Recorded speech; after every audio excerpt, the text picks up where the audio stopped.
Good morning. Welcome back to Bookie Monsters. My name is PK.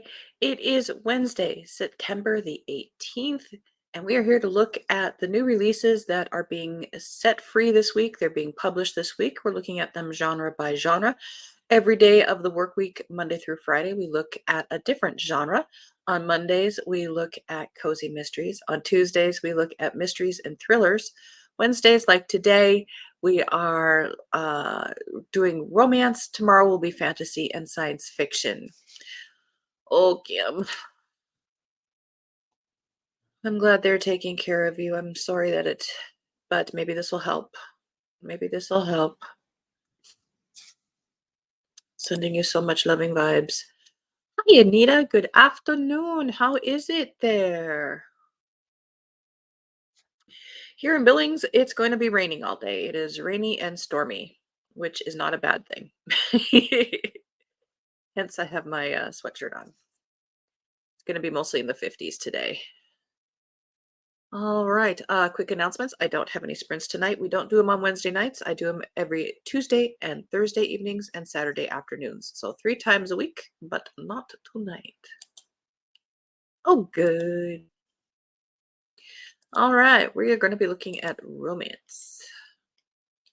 Looking at love.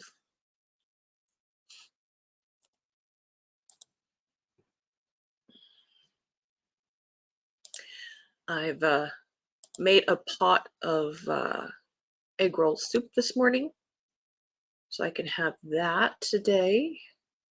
Drinking some chai latte. And was not the dogs. I just missed the bottom step going out to my car. Oh, shoot. Yeah, that'll do it. Well, I'm glad it wasn't the dogs. Yep, going downstairs is one of my things. Apparently, I fell when I was very little down some cement steps. 10 Things I Hate About the Earl by Jenna Jackson. Second in the Matchmaker's Ball. Between love and hate, there is a pencil-thin line to walk. Miss Catherine Locke is irked to start her 3rd season dancing with the disagreeable Lord Haversham, her brother's friend and her own arch enemy. After a particularly odious run-in with the Earl, Kate declares she hates everything about the man.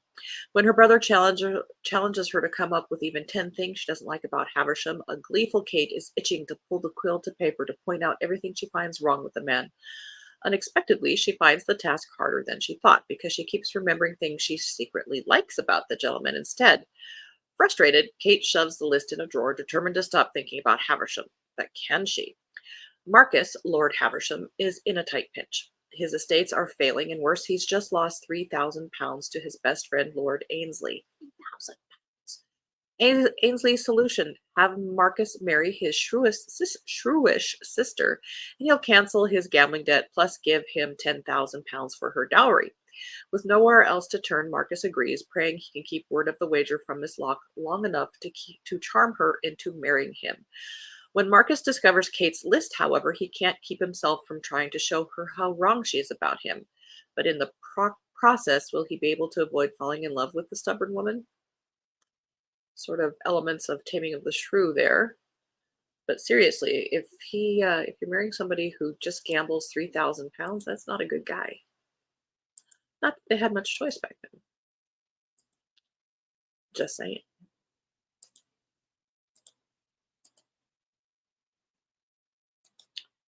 Nita says, so sorry you got hurt, Kim. Prayers for a quick recovery. Yeah.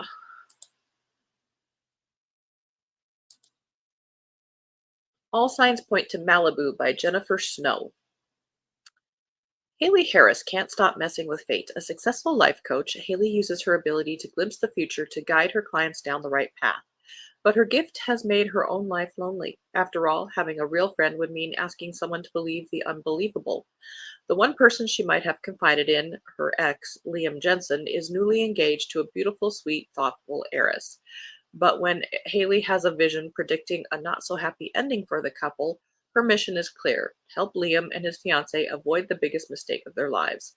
Stopping the wedding while planning Liam's engagement party is no easy feat, and Warren Mitchell, Liam's sexy, irritating best man and Haley's nemesis, is suspicious of Haley's motivations. Between sleeping with her frenemy and watching her careful plans spiral out of control, Haley discovers the real cause of Liam's future heartbreak. But now that she knows the truth, will Haley keep on fighting fate or trust in the love she never saw coming?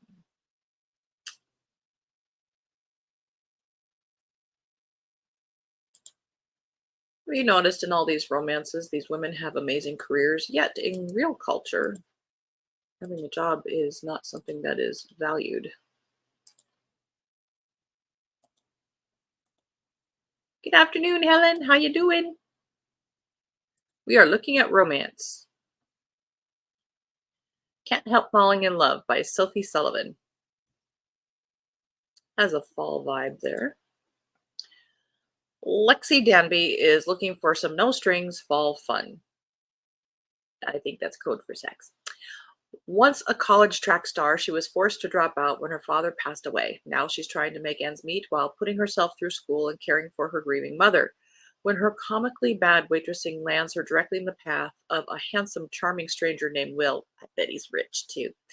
Lexi may just have found the distraction she's been looking for. The first date looks promising until a misunderstanding at a party thrusts Lexi and Will into a fake engagement they can't talk themselves out of. Yes, you can. Tell the truth. And Will turns out to be a member of Seattle royalty. Told ya. Will Grant is heir to a major company and Seattle's most eligible bachelor, but he's been placed in charge of an important merger with a company that values family above all else and needs to show them that he's settled down. While a fake engagement is advantageous from a business standpoint, it's not so great for a budding relationship with a woman who's wary of commitment. With a woman who Will is beginning to care about much more than he could have anticipated. As Lexi gets a taste of Will's glamorous world and the pair keeps up the pretense of their fake engagement for the press, they decide to see where a more casual relationship takes them out of the spotlight. And amid apple picking in comfy flannels, outdoor breweries in the crisp air, and fun Halloween preparations, Lexi starts to realize the scariest part of the season might just be taking a chance on love.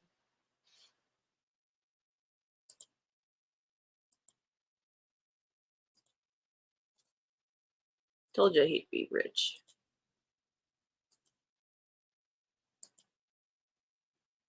and good looking and nice. Magic in the Air by Adriana Shu. Olivia Ayala has mastered the art of blending the perfect ingredients to create magical confections in her small town bakery in Addersfield, Rhode Island, a sanctuary for witches since 1697. As a fiercely independent single mom and a powerful witch, Olivia has crafted a life of sweet serenity for herself and her son, navigating the challenges of cerebral palsy with strength and grace. But beneath the surface of her contented life, a whisper of loneliness lingers. Enter Draven James. Draven, charming, annoyingly handsome, and mysteriously capable of finding a town hidden from the outside world. His arrival stirs the air and Olivia's heart, igniting a spark she hadn't realized was missing. Draven's easy smile, I'm just going to call him Bob. Bob's easy smile and unsettling secrets weave a new spell around her life, tempting Olivia with the prospect of a love as wild and unpredictable as magic itself. But not as all as it seems. As Olivia falls deeper under Bob's enchanting allure, questions arise. What secrets does Bob hide behind his charismatic facade? And could his mysterious past threaten the safety of their haven and the future Olivia dreams of?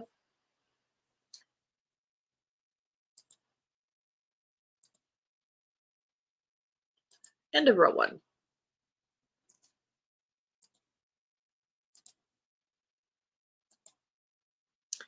The Seemingly Impossible Love Life of Amanda Dean by Anne Rose. It's her wedding day, and it'll be the happiest day of her life, won't it? Amanda Dean would say she's an okay artist and a loyal friend, but what she's best at is falling in love. A self proclaimed bi disaster who has her heart broken more times than she cares to count, Amanda can't help opening herself up. As she gets ready on the day she's waited a lifetime for, memories of her past loves run through her mind with one glaring red sign blinking above them. Is this the one? I swear that generation. Will it be the fit water polo player, the fashionista, the dependable hedge fund manager, or the one where the timing was never quite right? Now, on the day of her wedding, a day where everything already seems to be going wrong, Mandy must decide if she's willing to risk it all one last time or if she'll escape while her whole heart is still intact. Oh, girl.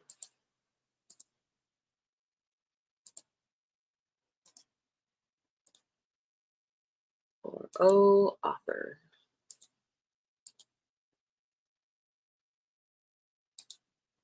Endgame by Monica Murphy, part of the Kings of Campus. Kings of Campus. Num num chai latte. Everly. Transferring to UC Santa Mira is supposed to be my ultimate college experience until housing falls through at the last minute. So when I overhear a group of guys complaining they need another roommate, I jump at the opportunity. They're just football players. Even if one of them makes me weak in the knees, it doesn't mean anything unless I let it, and I won't. We want different things. Wanting each other doesn't change that. Nico. It's my senior year and my final season with the Santa Mira Dolphins. The last thing I need is a distraction, but that's exactly what this girl is. Ever is too leggy, too gorgeous, too thoughtful, and a whole lot of too much that gets under my skin. I guess I get under hers too. I can't help myself. We live together. That alone makes it a bad idea, but I never could resist a little trouble. Oh my.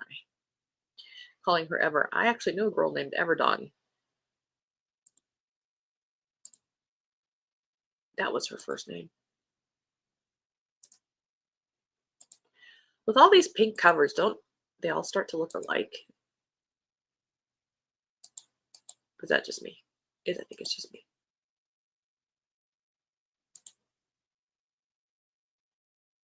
This is by Lindsay Kelk. Love story. Tells it like it is. This is a love story. She's a small town school teacher. He's a hotshot creative director. Together, it's hate at first sight. Sophie Taylor has a secret, and Joe Walsh is the last person she'd tell. He's devilishly handsome, incredibly hot, and far too sure of himself. But Sophie desperately needs his help because she's not just hiding something small. She is Estee Cox, the mysterious romance author the entire world is desperate to unmask. Why would we want to unmask an author? I'm speaking for the world. When a trip to the countryside means sharing a cottage with only one bed, it's a short step to sharing a whole lot more besides. Can Sophie trust Joe with the truth and be herself? And it has tons and tons and tons of blurbs here.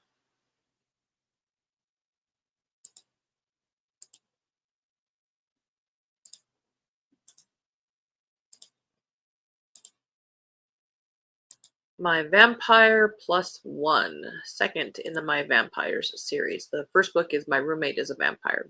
This is by Jenna Levin.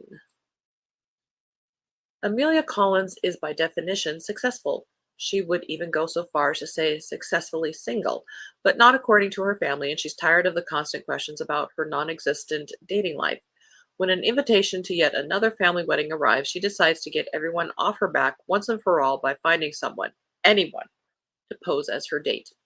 After a chance encounter with Reginald,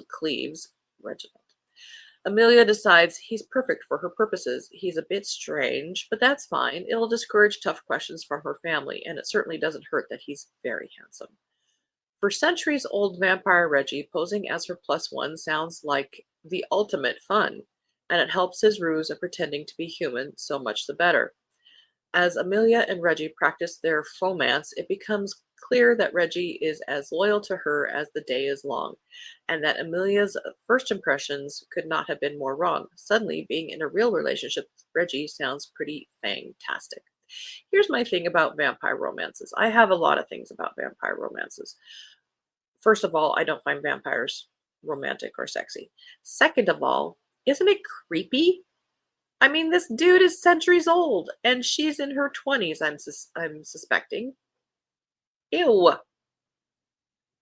Ew. It's not pedophilia, but it's verging. Just mine. Okay, never mind.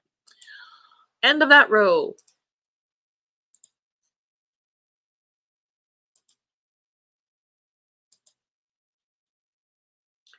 Temptress by Jade Lee, second in Forbidden Treasures. That's a beautiful cover.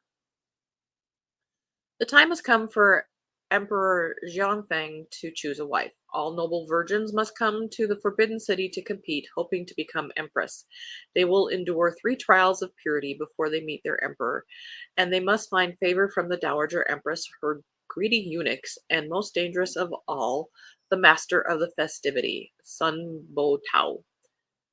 Sun Bo Tao is the emperor's best friend and the only other male in the Forbidden City who is not a eunuch. He has no time for virgin games, not with a rebellion in the north, a Dutch envoy seeking trade status, and opium choking the country. But the emperor cannot trust the greedy eunuchs to help select his bride, and so Bo Tao must weed out those who are weak, spoiled, or stupid.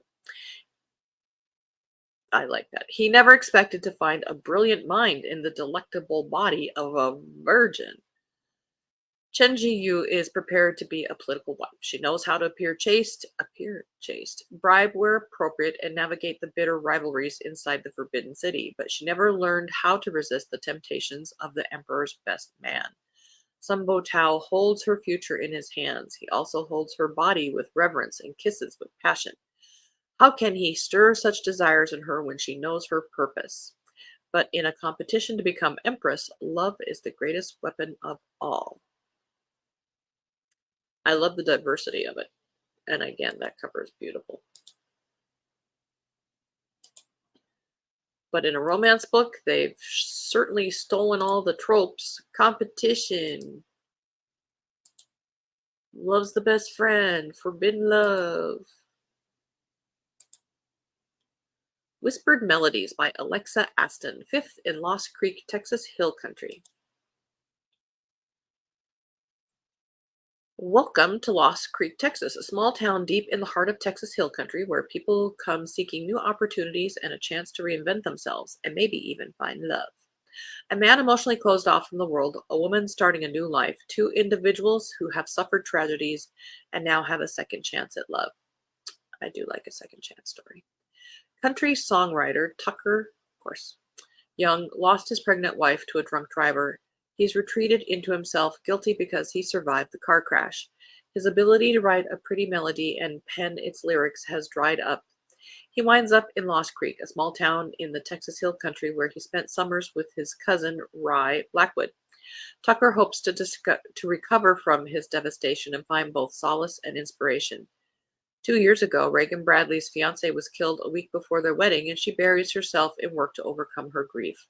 Tired of her empty, lonely life in Manhattan, suddenly yearning for her home state again, she abruptly resigns from her job. Reagan travels to her beloved aunt's bed and breakfast in Lost Creek with hopes she can heal emotionally and find a new purpose in life.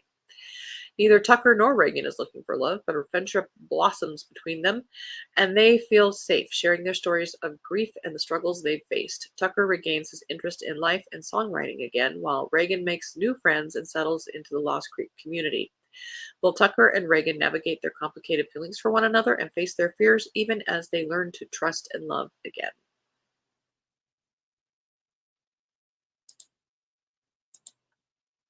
And that is all the romance I have for today. We can pop over to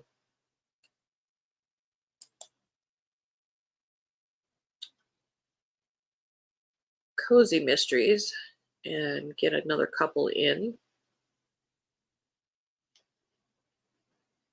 Oh, yeah.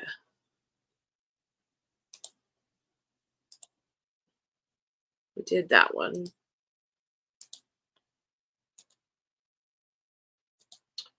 Murder Goes Caroling, a Piper Hayden piano mystery by Melissa Chapin. Piper Hayden loves Christmas. Excited for her charming town's upcoming celebration, she refuses to leave anything to chance, whether it be decorations or Christmas music. But she goes from rhythm to blues when she discovers the donated antique nativity set in her care has been senselessly vandalized. Fearing the wrath of the curmudgeon who donated the expensive display, the ever meticulous woman grabs her artsy friend and dives in to investigate. And the case takes a humbug of a new twist when they arrive at the grumpy donor's home to deliver some melodic cheer, only to find the door open and him out cold. Can Piper bring back the jingle by sleuthing out the slippery scoundrel? Doesn't even sound like there's a murder there, but there is hijinks, it says. If you're looking for a sweet one for Christmas. Murder Loves Company, number 25 in the Myrtle Clover Cozy Mysteries by Elizabeth Spann Craig. I think Cajun is reading one of these. Myrtle Clover sounds familiar. Truth blooms in unexpected corners. Octogenarian sleuth Myrtle Clover is caught in a bouquet of chaos on Valentine's Day. Here's a Valentine's Day one if you're looking for that down the road. Forget chocolates and roses. She's more interested in the local florist, Teddy Hartfield, who ends up pushing up daisies instead of arranging them. When Myrtle and her trusty sidekick Miles venture to the flower shop for a harmless interview, they're ambushed by a bloomin' murder scene. A bloomin' murder scene. Teddy, the mild-mannered florist, has met with foul play. Now Myrtle must weed through the suspects, including Teddy's jealous sister, a prickly developer with a halted project, and Teddy's former business partner with a not-so-rosy history. As they sniff out the clues, the killer's determined to bury the truth deeper than a flower bulb. As Myrtle and Miles tiptoe through the tulips, the killer lurks. Will they unearth the truth or end up fertilizing the flower bed? Let's throw some more puns in there because we need them.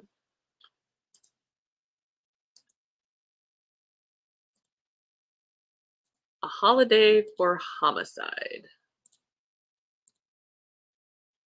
by Devin Delaney, ninth in the Cook-Off Mysteries. Despite being a seasoned competitor, nothing could have prepared Sherry Oliveri for the thrill of being chosen for a 3-day cooking challenge on national television.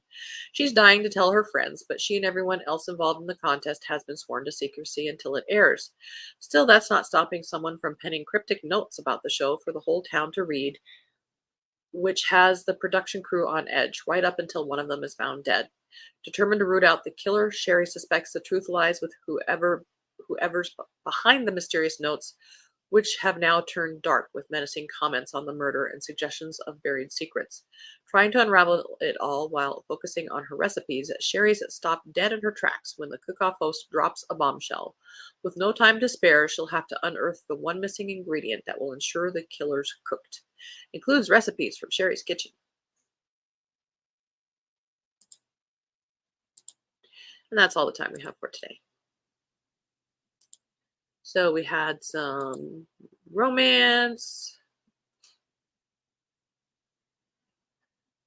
And we've had some murder. Hi, Mary.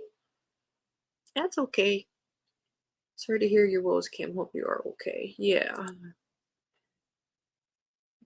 Good luck. Yes, indeed. All right. Well, that is what we have for today. Tomorrow will be fantasy and romance, fantasy and science fiction. We haven't had a whole lot of science fiction lately. There are a lot of like fantasy romance ones. If you're still interested in some love, romantasy is huge right now, so there's always a lot of options of that if you want to give it a try. All right. Well, I'm going to enjoy this rainy day, unfortunately at work rather than home, but it is still raining. And we haven't had that all day for a while. Hope you have a very good Wednesday. Be safe. Again, I don't have any sprints tonight. I don't do them on Wednesday. We'll have them tomorrow night at 8 p.m. Eastern. Be safe. Take care of yourself, particularly you, Kim. Let us know how you're doing. And as the banner says here, don't be a bookworm, be a bookie monster. Nom, nom, nom. Have a good day. God bless.